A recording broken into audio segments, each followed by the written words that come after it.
भारतीय राष्ट्रीय कांग्रेस ने बिहार में अपना प्रदेश अध्यक्ष बदल दिया है। अखिलेश सिंह हटाए गए हैं और राजेश कुमार राम को राज्य की जिम्मेदारी सौंपी गई है। यानी आगामी बिहार विधानसभा का चुनाव कांग्रेस राजेश राम के नेतृत्व में ही लड़ेगी। राजेश कुमार दलित समुदाय से आते हैं, जाति उनकी रविदास है और वे औरंगाबाद जिले के कुटुंबा विधानसभा क्षेत्र से वर्तमान में विधायक हैं। उन्होंने 2005 में पहली बार कुटुंबा से निर्दलीय चुनाव लड़ा था, लेकिन वे हार गए थे। कांग्रेस ने उन्हें 2010 में टिकट दिया, लेकिन वे 2015 में पहली बार कांग्रेस प्रत्याशी के रूप में इसी सीट से चुनाव में जीत दर्ज कर बिहार विधानसभा पहुंचे। 2020 में वे दोबारा चुनाव जीते और अब पार्टी के प्रदेश अध्यक्ष बनाए गए।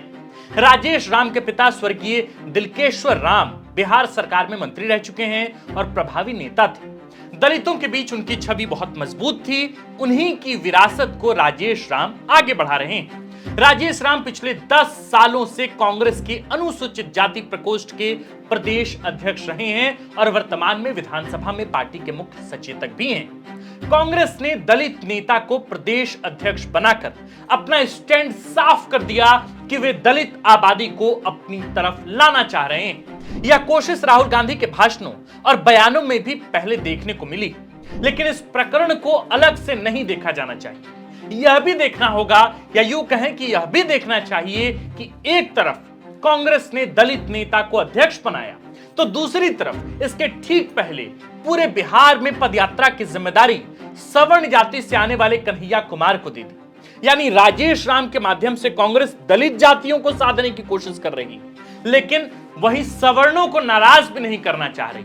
इसलिए अखिलेश सिंह को हटाए जाने के पहले ही उन्होंने एक सवर्ण चेहरा आगे कर दिया है। वह चेहरा जो प्रभावी है और युवाओं के बीच जिसकी लोकप्रियता है। इस तरह अखिलेश सिंह को हटाए जाने को लेकर सवर्ण जातियों के बीच किसी तरह की नाराजगी का प्रश्न अब उठता ही नहीं। आप गौर करें कि 90 के दशक के पहले बिहार में कांग्रेस के 3 मुख्य वोटर वर्ग थे। पहला सवर्ण, दूसरा दलित और तीसरा मुस्लिम। क्या कांग्रेस फिर से अपने पुराने वोटर वर्ग को टारगेट कर रही है? एक तरफ कन्हैया, दूसरी तरफ राजेश राम को आगे करने का अर्थ आखिर क्या है? कांग्रेस का संगठन जिलों और मंडलों में खत्म हो चुका है। उसके रिवाइवल के लिए कांग्रेस क्या कर रही है? राजेश राम के आने से पार्टी को क्या फायदा होगा और उसके सामने किस तरह की चुनौतियां होंगी? इन सभी सवालों का आज हम ढूंढेंगे जवाब और बताएंगे आपको कि दलित चेहरे को आगे कर बिहार में आखिर क्या हासिल करना चाहती है कांग्रेस। नमस्कार, मेरा नाम है आकाश आनंद और आप देखना शुरू कर चुके हैं बिहार की राजनीति का सबसे सटीक, सबसे विस्तृत विश्लेषणात्मक कार्यक्रम, जिसका नाम है सियासी कहानियां।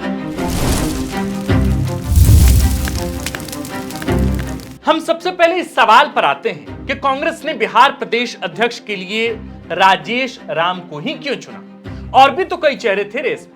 देखिए, हमने आपको बताया था कि राजेश राम रविदास जाति से आते हैं, जो कि एक दलित जाति है। जातीय जनगणना की रिपोर्ट के अनुसार राज्य में रविदास जाति की जनसंख्या 68,69,664 है, यानी कुल आबादी का 5.26%। यह केवल रविदास जाति की बात मैं कह रहा हूं, जिस जाति से राजेश राम आते हैं, जबकि पूरे दलितों की आबादी बिहार में 19.65% है, जो कि ओबीसी के बाद सबसे बड़ा जाति समूह। राजेश राम को प्रदेश अध्यक्ष बनाकर कांग्रेस ने दलितों को साफ संदेश दिया है कि वे दलितों के साथ हैं और उनके हितों की रक्षा के लिए वे आगे जरूर आएंगे और आ भी रहे हैं। अब आते हैं सवर्ण जातियों पर, जिन्हें साधने के लिए कांग्रेस ने कन्हैया कुमार को बिहार में उतार दिया है। सवर्णों की आबादी बिहार में 15.5 यानी कि 15.5% है। इसमें मुख्य रूप से ब्राह्मण, राजपूत, भूमिहार, कायस्थ आदि जनरल जातियां हैं। कन्हैया कुमार भूमिहार जाति से आते हैं। हालांकि कन्हैया अपनी जाति को लेकर मुखर नहीं है और न ही वे जाति आधारित राजनीति के पक्षधर रहे हैं, लेकिन फिर भी उनकी जाति के फैक्टर प्रभावी रहेंगे और सवर्ण उनसे एसोसिएट होंगे, इसमें कोई दो राय नहीं। यह तो रही 2 बड़े जातीय समूह की बात, जिसमें दलितों और सवर्णों को एक साथ लेकर चलने की कोशिश करती हुई कांग्रेस फिलहाल तो दिख रही है। लेकिन क्या कांग्रेस के लिए इतना आसान होगा कि वे सिर्फ 2 चेहरों की बदौलत इन 2 वर्गों को, या यूं कहें कि इन 2 वर्गों को साध सके और दोनों ही वर्गों का वोट अपनी तरफ खींच पाए? क्योंकि सवर्णों का एक बड़ा वर्ग वर्तमान में भाजपा को वोट करता है और दलित कई पार्टियों के बीच ऑलरेडी बटे हुए हैं, जिनमें राजद भी है, जदयू भी है, रालोजपा है, हम आदि तमाम पार्टियां भी। पहली चुनौती तो यह है कि कांग्रेस की ना तो प्रदेश स्तर पर न जिले के स्तर पर कोई भी कमेटी 2017 के बाद से किसी भी कमेटी का गठन नहीं हुआ है, यानी संगठन लगभग खत्म हो चुका है, केवल जिलाध्यक्ष हैं। अब राजेश राम को सबसे पहले यह काम करना होगा कि सभी जिलों में एक कमेटी बने, साथ ही प्रदेश कमेटी का भी निर्माण हो। हालांकि यह देखना दिलचस्प होगा कि जो प्रदेश कमेटी राजेश राम बनाते हैं उनमें कितनी संख्या किस वर्ग से होगी और किसे क्या जिम्मेदारी मिलेगी। जानकारी है कि मार्च के अंत तक राहुल गांधी बिहार के सभी जिलाध्यक्षों के साथ बैठक करने जा रहे हैं। यह बैठक संगठन को मजबूत करने का ही प्रयास है। बताया जा रहा है कि कांग्रेस जिलाध्यक्षों को शक्तियां देने वाली, उन्हें मजबूत कर वे संगठन को नए स्तर पर खड़ा करेगी। इसी की पहली कड़ी थी नए प्रदेश अध्यक्ष की नियुक्ति। अगर कांग्रेस ने जिलों तक अपना संगठन मजबूत कर लिया और बूथ लेवल तक लोगों को तैनात कर लिया, तो फिर इस बात की संभावना है कि दोनों समूहों से उनके वोटर बढ़ेंगे और कांग्रेस अपने उद्देश्यों की पूर्ति कर सकेगी। भूमिहार जातियों की एक खास बात है कि वे बहुत ही कैलकुलेट कर वोट करते हैं और आमतौर पर ट्रेंड के साथ वोट करते हैं। यानी अगर कांग्रेस के पक्ष में हवा बनी तो वे कांग्रेस के साथ जा सकते हैं। वैसे भी जो सवर्ण भाजपा के साथ नहीं है, उनके पास कांग्रेस का ही एकमात्र विकल्प है और यह बात कांग्रेस भी अच्छी तरह जानती है। इसलिए उन्होंने कन्हैया कुमार, मदन मोहन झा जैसे नेताओं को सक्रिय कर रखा है बिहार में। आगे भी उन्हें मंचों पर जगह मिलती रहेगी, यह सुनिश्चित खुद राहुल गांधी ही कर रहे हैं। कुल मिलाकर देखा जाए तो कांग्रेस अपनी वापसी को लेकर, रिवाइवल को लेकर लगातार तैयारियां सूबे में कर रही है। कन्हैया कुमार अपनी यात्रा के चौथे पांचवें दिन में हैं, लोगों से मिल रहे हैं, युवाओं को अपने साथ जोड़ रहे हैं और एक तरह का नैरेटिव खड़ा कर रहे हैं। इधर संगठन को फिर से खड़ा करने की जिम्मेवारी कांग्रेस ने राजेश राम को दे दी। हालांकि इसमें थोड़ी देरी हुई है, लेकिन अभी भी पर्याप्त समय है कि कांग्रेस अपना किला मजबूत कर ले। लेकिन इन सब के बीच कांग्रेस की मजबूती से भाजपा और जदयू को ही नहीं, राजद को भी परेशानी हो रही है। पेट में दर्द तो तमाम पार्टियों को है। दरअसल क्या है कि हर पार्टी चाहती है कि गठबंधन में वे इकलौता शेर बनकर दहाड़े। भाजपा चाहती है कि जदयू को सीटें कम आए ताकि वे अपनी मनमानी कर सके। इधर राजद चाहती है कि कांग्रेस सिर्फ उतनी ही सीटें जीते जिससे महागठबंधन की सरकार बन जाए, लेकिन उससे अधिक नहीं, ताकि इनकी मनमानी चल न सके। कन्हैया कुमार की एंट्री से तेजस्वी वैसे भी पहले से नाराज चल रहे हैं। इधर मजबूत होती कांग्रेस शायद उन्हें भी ज्यादा रास ना आए। हालांकि इन सबसे कोई ज्यादा फर्क पड़ने वाला है नहीं, दोनों साथ ही चुनाव लड़ेंगे, लेकिन सीट शेयरिंग को लेकर कांग्रेस अपनी स्थिति पहले से ही मजबूत कर लेनी चाहती। लेकिन राजद को यह बात समझनी होगी कि कांग्रेस और उनका वोटर वर्ग मोटे तौर पर अलग अलग है, दोनों में कोई क्लैशेस नहीं। तो अगर कांग्रेस मजबूत होती है तो कुछ दलित वोटों को छोड़कर राजद का कोई बहुत बड़ा नुकसान तो नहीं होता जा रहा है, क्योंकि राजद के मुख्य वोटर जिनमें यादव सहित अन्य पिछड़ी जातियां हैं, उन पर कांग्रेस का सेंध बहुत बड़ा नहीं हो सकेगा। हाँ, मुस्लिम वोटों के शिफ्ट होने से राजद को थोड़ी परेशानी होगी, लेकिन वैसे भी गठबंधन के तहत तो कोई एक ही पार्टी किसी सीट से चुनाव लड़ेगी। मुस्लिम या दलित वोट तो गठबंधन के प्रत्याशी को ही देंगे, चाहे वह प्रत्याशी राजद का हो या फिर कांग्रेस का। राजद इसे जिस भी तरह ले, लेकिन कांग्रेस अपने स्तर पर तमाम तैयारियां कर रही है।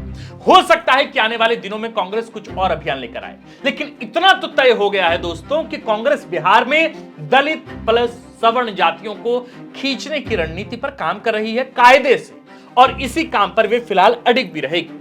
कांग्रेस बिहार में लालू यादव के प्रभाव से भी मुक्त होना चाह रही है, क्योंकि अब तक ऐसा लग रहा था कि कांग्रेस लालू के प्रति वफादार है, या यूं कहें कि उनके मुताबिक ही काम करती है। लेकिन हाल ही में जो बदलाव हो रहे हैं, उससे कांग्रेस ने यह संदेश स्पष्ट कर दिया है, दे दिया है कि बिहार में वे स्वतंत्र अस्तित्व बनाने में जुट चुकी है, और इसलिए महागठबंधन के साथ, राजद के साथ होते हुए भी वे अपनी रिवाइवल को लेकर तमाम तैयारियां कर रही हैं। और उसी तमाम तैयारियों की कड़ी में नए प्रदेश अध्यक्ष बने हैं कन्हैया कुमार को लॉन्च किया गया है, और इसके साथ साथ तमाम जिलाध्यक्षों की नियुक्ति की बात भी की जा रही है।